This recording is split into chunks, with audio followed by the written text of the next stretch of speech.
Now, the government has changed its mind and decided it will get involved in plans for a coal mine in West Cumbria. You'll remember Cumbria County Council has already given planning permission for the mine, which would produce coking coal for the steel industry. The authority was going to reconsider because of environmental concerns, but last night, Local Government Secretary Robert Jenrick took the decision out of the council's hands. He said it's a matter of national significance. This rumbling on. Let's speak now to supporter of the coal mine. Workington's Conservative MP Mark Jenkinson joins us on the panel. Morning, Mark. Morning. I mean, the government, is this a U-turn? Is there lots of infighting? What's your reaction to this? Well, I mean, this is it's one of the times where I will, gladly accept that this is an absolute screeching U-turn from the position of 8 weeks ago. The Secretary of State has made clear, though, that that's because controversy around the application has increased, and that puts pressure on him in law. It means that it forces him ultimately to call it in when 8 weeks ago he decided he wouldn't. Now, I believe, Mark Jenkinson, you accuse ministers of a capitulation to climate change alarmists. Are they not right to be alarmed by climate change, which we believe to be, which is the single greatest threat facing humankind?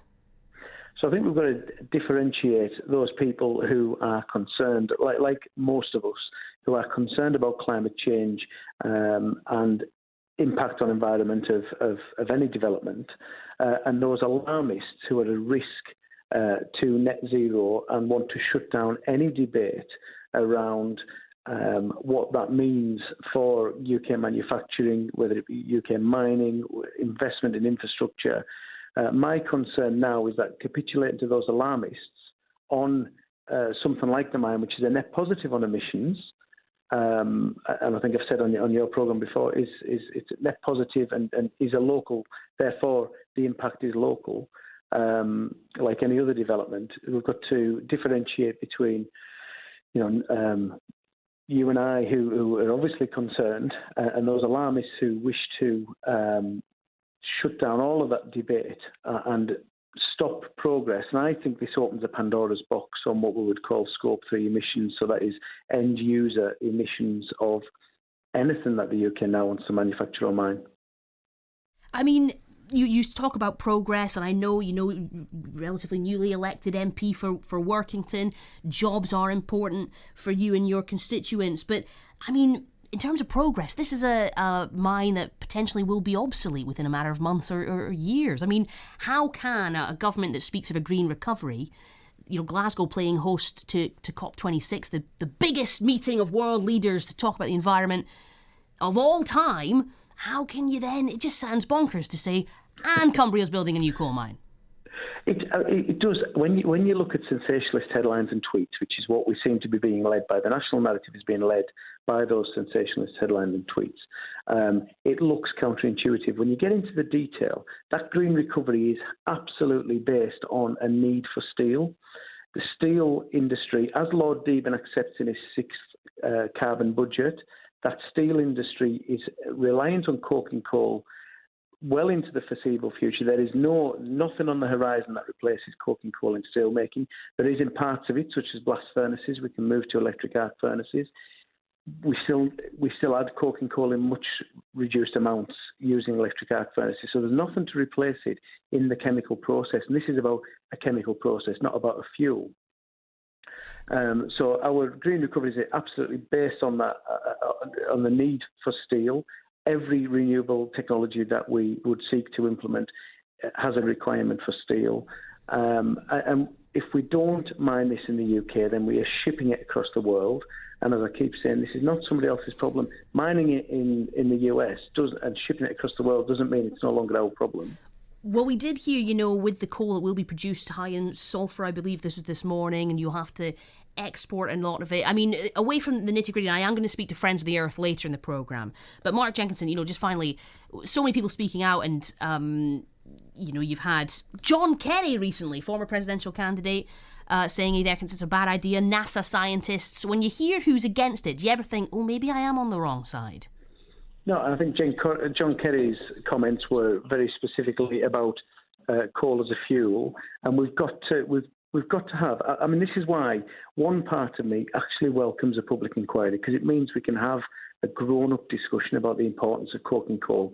It is a UK and a European Union critical mineral.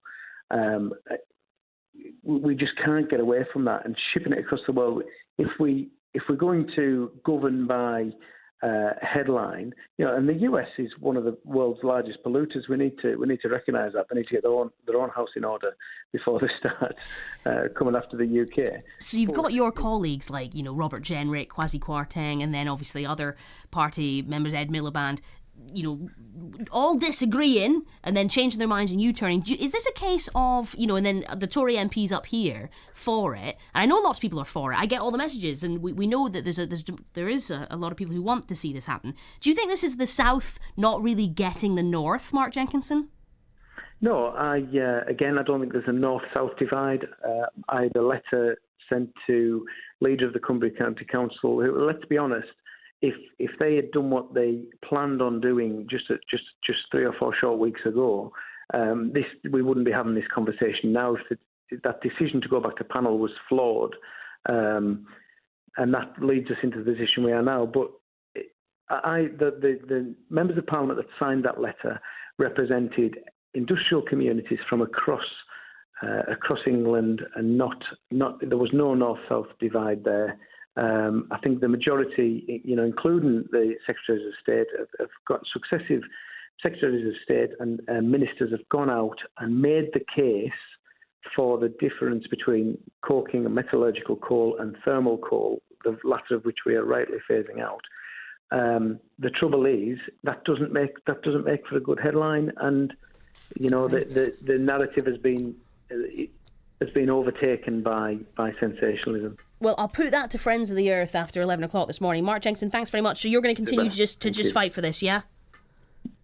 Sorry? You're going to continue to just keep fighting for this. We don't know how long this is going to take, so you're just going to keep, yeah. No, I mean, I'm worried about the risk to the investment, of course, and investment in Cumbria in general, given the fact that Cumbria County Council have messed about for 4 years on this. But I will continue to fight the case, make the case for UK mined coking coal and other critical minerals. Mark Jenkinson, thank you very much. Mark Jenkinson, the MP for Workington.